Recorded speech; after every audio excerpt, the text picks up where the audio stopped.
Ancient technology. Comments. The archaeologist paradox. It's a general type of paradox, the idea. So here's the paradox. The paradox is, how do you prove that something existed without evidence that it existed? So if something did exist, but the proof of it, the evidence, right? Everything about it disappears. It doesn't exist no more, right? How do you prove it existed? For example, if you take a picture of something, right? But then you delete the picture, how do you have evidence that you ever took the picture? The whole idea of deleting the picture, right, is to make sure that it never exists anymore. But it did exist. In order for you to delete it, it had to exist. So that creates a paradox. It's the same concept that I use when it comes to time travel.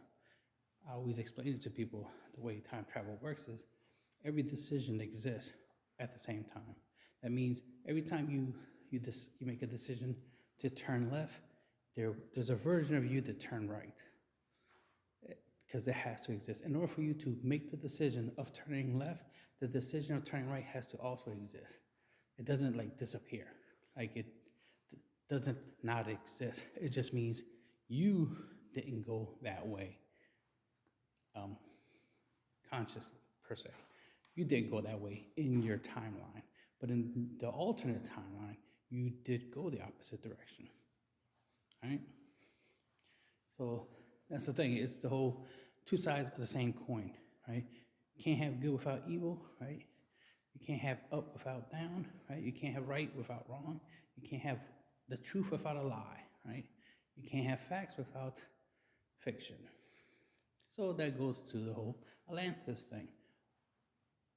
Why would anybody who is, evidence-based and is like, I need proof, or I'm not going to believe into something, will waste time, like Flint Dibble, for example, waste time even talking about Atlantis? Why talk about something that you believe doesn't exist? And the reason you don't believe it exists is because you don't have evidence that it exists. Even though most people is like, well, the whole Atlantis thing is a what if. It's literally a what if question. What if it did exist, but then all the evidence of its existence is now gone? So therefore, it's hard to prove it existed, but doesn't rule out that it did, because again, it could have existed, but then all the evidence to prove its existence is gone. Just like taking a picture and then deleting it in reality, in logic, you did take a picture, right? Then you deleted it. It did exist, then it don't exist. After the fact, but it did exist. That's the point, it did. So you can't say, Atlantis never existed. Where's your proof, though? You have to prove that. You can't prove it by saying, well, since we don't have proof that it exists, therefore that is the proof that it doesn't exist. No, the absence of evidence is not the evidence of absence. That produces the paradox. You can't say something that did exist at one time, but then all the evidence of it disappeared, and then be like, well, it definitely never existed. No, it did exist. It's just the proof of it, the evidence of it is gone. An example of this that I use a lot is you have, let's say you had an ancestor named Earl 3,000 years ago, but you don't have no evidence of that. You have no pictures, right? You don't have no items from that ancestor, from that great grandfather, right? But you do exist, though. So then this is called the indirect evidence, because you exist, and your parents existed, and your grandparents exist because they had parents, and then their parents had parents, and parents, all the way back to that great-grandfather, great-great-great-great-grandfather, right? Earl, from 3,000 years ago, named Earl. He did exist. He had to exist in order for you to exist. Because the DNA in you is the same DNA that was in him. I mean, not exactly identical, but you know what I mean. For you to exist, he had to have existed. So that's the point. It's the whole origin. It's like, how do you prove something existed if there's no evidence of its original existence available? A way to do that is indirectly. Because I can't prove that I had a great-great-great-great-great-grandfather 3,000 years ago named Earl directly, so I can't do direct evidence. I need to do indirect evidence. And so far, that will start with me, right? I'm trying to find out if I have an ancestor 3,000 years ago named Earl, right? That's one of my great-great-great-grandfathers, right? So that's why it's very ignorant and very closed-minded and pointless to try to argue definitively, like, we know for a fact, we have proof, we have evidence of no evidence and no evidence of evidence. Like what? We know for a fact Atlantis never existed.